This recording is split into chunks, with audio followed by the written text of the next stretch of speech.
Salutare, salutare! Ce Passat, ce Golf, ce Ford, ce BMW, ce Mercedes. O Skoda superb.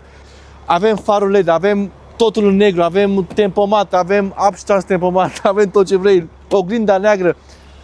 Varianta Sport. Intrare fără cheie, intri, deschizi cheia în buzunar. Interior.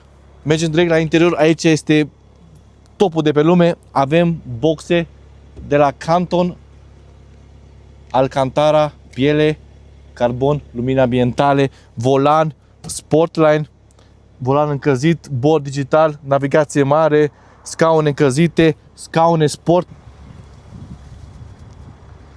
Totul în negru cu albastru, jantele frumoase, iar scrisul pe negru, portbagajul electric, cameră 360 de grade, un portbagaj imens.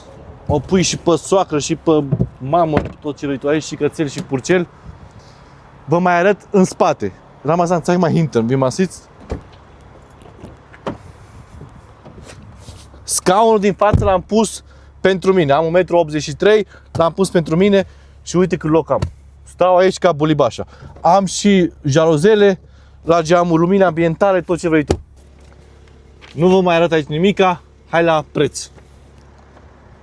Anul mașinii 2023, 2 litri, 150 de cai putere, aproape plină, lipsește decât geamul panoramic, dar nu trebuie să-l ai.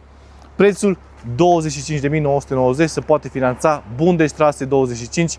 Eu sunt Andrei, te aștept. Ne auzim, ceau!